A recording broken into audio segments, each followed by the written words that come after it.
नमस्कार, मैं हूं doctor Saurabh Sachar. Hopefully 2021 finds you in good health and spirits. तो आज हम एक बहुत इंपॉर्टेंट चीज़ के बारे में बात करेंगे which is freedom of speech. Article 19 of constitution ने तो एक डेफिनेशन दी है, पर आजकल तो बहुत सारी और नई डेफिनेशंस आ गई हैं। पर सबसे इंपॉर्टेंट डेफिनेशन तो ट्विटर ने दी है। वो डिफाइन करते हैं what is freedom of speech, what is not freedom of speech. अगर आप एक स्टैंड अप कॉमिक हैं जैसे कि मिस्टर कुणाल कामरा हैं और आप कहते हैं the supreme court of the country is a joke, तो that is freedom of the speech. पर अगर आप उसी ट्वीट के नीचे जाके लिख देंगे कि you are a retard for calling the supreme court of India joke, तो ट्विटर आपका अकाउंट सस्पेंड कर देगा। आप में से जो ट्राई करना चाहें वो ट्राई भी कर सकते हैं। तो इस सब के ऊपर फार्मर्स प्रोटेस्ट भी चल रहे हैं, उसमें भी सोशल मीडिया का बहुत हाथ है। कुछ फॉर इट हैं, कुछ अगेंस्ट इट हैं। एंड ऑफ लेट कुछ और भी चीज़ें हुई। कुछ अकाउंट्स को सोशल मीडिया पे सरकार ने सस्पेंड करने के लिए कहा, इनिशियली ट्विटर ने मना कर दिया करने से।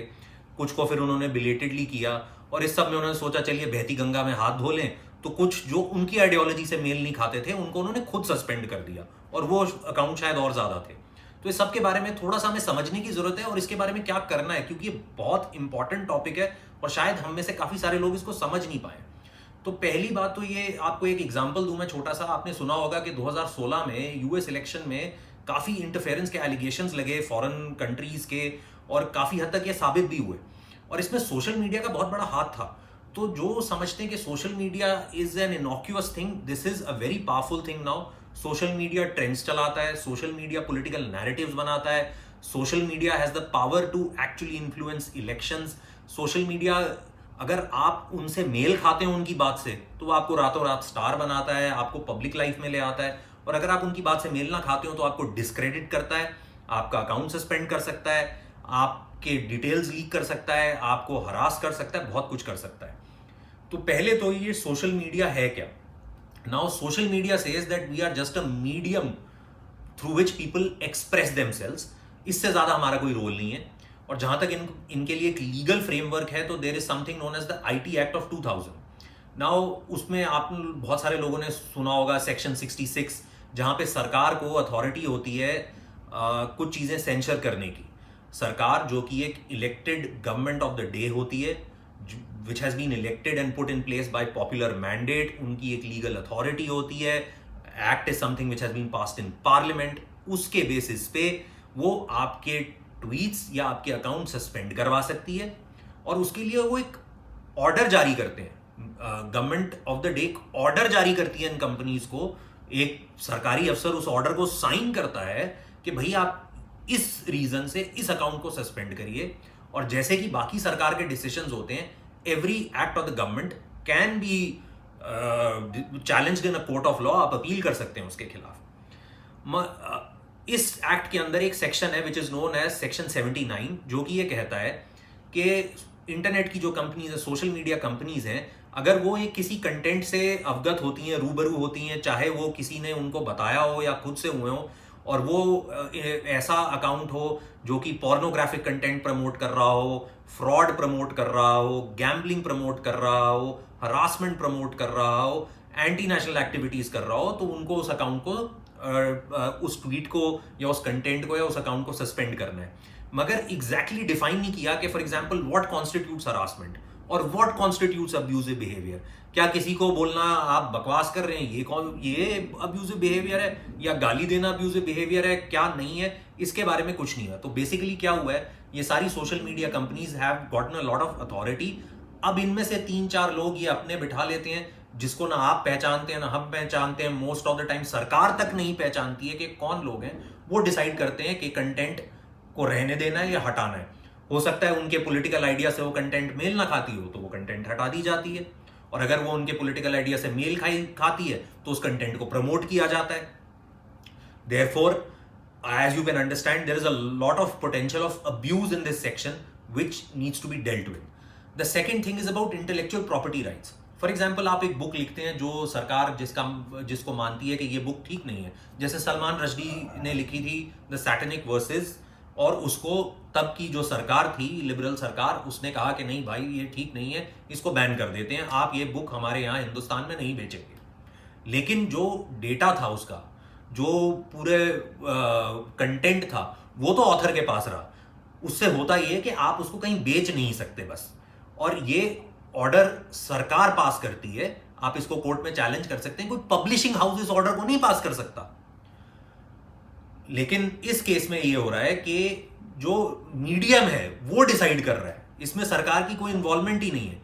तो सलमान रश्दी साहब तो कोर्ट जा सकते थे इसको अपील करने के लिए, लेकिन अगर आपका ट्विटर अकाउंट सस्पेंड हो जाए तो आपको पता नहीं किसने किया, किस बेसिस पे किया, क्यों किया, और आप उसकी अपील नहीं कर सकते। और जब आपका अकाउंट सस्पेंड हुआ, भले ही चाहे 10 साल हो गए थे तब तक, आपको उसमें जितना आपका डेटा था, आपकी फोटोग्राफ्स थी, सब कुछ था, वो सारा भी गया।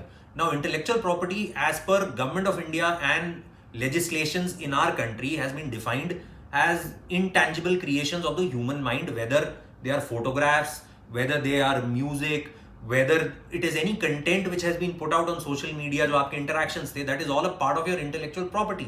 Now what social media is doing, if it suspends an account, it has usurped all the data, so it has actually violated your intellectual property rights, and it needs to be penalized for that, and they need to come clean on this. ये data store कहाँ हो रहा है ये कोई नहीं जानता। कोई भी सोशल मीडिया कंपनी जो है, उनके बेसिकली डेटा सेंटर्स यहाँ है ही नहीं, उनके डेटा सेंटर्स मोस्टली यूएस में है। ट्विटर के डेटा सेंटर्स कहाँ है एग्जैक्टली ये उन्होंने आज तक डिक्लेयर नहीं किया। They are suppose to be in California. Facebook के data centres are suppose to be all over the US. Google के जो डेटा सेंटर्स हैं, यूनाइटेड स्टेट्स की पॉपुलेशन है 50 करोड़ और यूएस में उनके 10 डेटा सेंटर हैं। इंडिया की पॉपुलेशन है 100 करोड़ और यहां पर सिर्फ एक डेटा सेंटर है, वो भी 2017 में बनाना शुरू किया था मुंबई में और 2019 में खत्म हुआ। तो आप समझ ही सकते हैं कि हमारा डेटा कहां जा रहा है। इतना सेंसिटिव डेटा जिसके पॉलिटिकल रैमिफिकेशंस हो सकते हैं। आप सरकार के थॉट प्रोसेस से मुखातिब हो या ना हो ये दूसरी बात है, but that is between a citizen and his government. उसमें इस बात का पोटेंशियल नहीं होना चाहिए कि कोई एक कंपनी जिसके हेडक्वार्टर्स बाहर, जिसको कौन रन कर रहा है हम नहीं जानते, जिसके लोगों की क्या लीनिंग्स है हम नहीं जानते, वो इसको मैनिपुलेट करे, वो इस डेटा को ले जाए, आपके इंटेलेक्चुअल प्रॉपर्टी राइट्स की थेफ्ट करे। So therefore this needs to be legislated on. इसीलिए मैं रिक्वेस्ट करूंगा honourable minister for IT mister Prasad से, and in fact to the honourable prime minister of India, and I would request all of you also to put this out through whichever means you can put it out, and not just through this video, maybe through social media itself, that we need strong legislation on this, because इसमें potential of abuse बहुत ज़्यादा है। We all saw psyops against the Indian Army in Galwan. We see a lot of involvement of other powers in this. आप इसी बात को समझिए। मैं आपको एक एग्जांपल देता हूँ कि कुछ टाइम पहले हमारे गृह मंत्री का अकाउंट ट्विटर ने सस्पेंड कर दिया। किस बेसिस पे किया ये तो किसी को बताया नहीं। बाद में एक ऑफिशियल स्टेटमेंट दी कि साहब हमसे गलती हो गई, पर इतनी बड़ी गलती तो ऐसे होती ही नहीं है। अमित शाह कोई अनजान आदमी है नहीं, कि गृह मंत्री तो अननोन पर्सन होते नहीं, उनका वेरीफाइड अकाउंट होता है, तो उनका अकाउंट कैसे सस्पेंड हो सकता है? दैट मीन्स ऑब्वियसली कुछ तो उसमें गलत था जो अब वो मानना नहीं चाहते। अभी पिछले 2 दिनों में बात आई कि जी होम मिनिस्टर ऑफ हरियाणा का अकाउंट सस्पेंड कर दीजिए, और उन्होंने कहा जर्मनी से किसी ने कंप्लेंट की थी तो हमने इसलिए उसको टेकअप किया। अब आप मुझे बताइए कि इसके तो इंटरनेशनल रैमिफिकेशंस हैं। How can we allow a private firm to sit on judgment on official elected individuals accounts, that too on complaints of foreigners? Tomorrow somebody from Pakistan could have accounts suspended, somebody from China could have them suspended. So really we need to regulate this, and I would request all of you to put this out as best as possible, that we need to amend the IT Act of 2000. We need to amend our intellectual property rights and make them stronger. We need to have an appellate authority.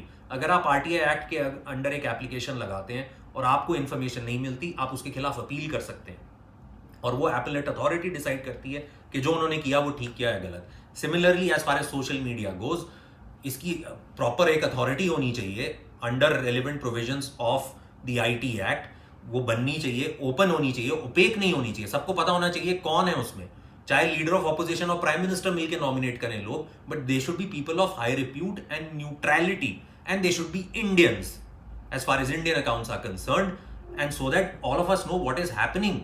And free speech का ये मतलब नहीं है कि अगर आप सरकार के खिलाफ बोल रहे हैं तो आप जो मर्जी है बोलें वो फ्री स्पीच हो, लेकिन अगर आपने सरकार के प्रो बोल दिया या उनके खिलाफ बोल दिया जो सरकार के खिलाफ बोल रहे हैं, तो आपको लेबल लगाया जाए और आपका अकाउंट सस्पेंड किया जाए। अरे अगर आपको फ्री स्पीच है, आप सुप्रीम कोर्ट तक को गाली दे सकते हैं, तो हमें भी तो फ्री स्पीच है हमारी बात रखने की। और ये सरकारें आती रहती हैं, सरकारें जाती रहती हैं, कल को कोई और सरकार होगी। तो इसलिए जो आज इस चीज को रिजॉइस कर रहे हैं, उनको ये जानना और समझना बहुत जरूरी है कि कल को वो भी ऑपोजिट एंड पे खड़े हो सकते हैं. Therefore, please let us get together and have the government of the day legislate this, regulate this, so that our data is safe and our disagreements or agreements remain within the nation, and together we grow stronger. Jai Hind. Namaskar.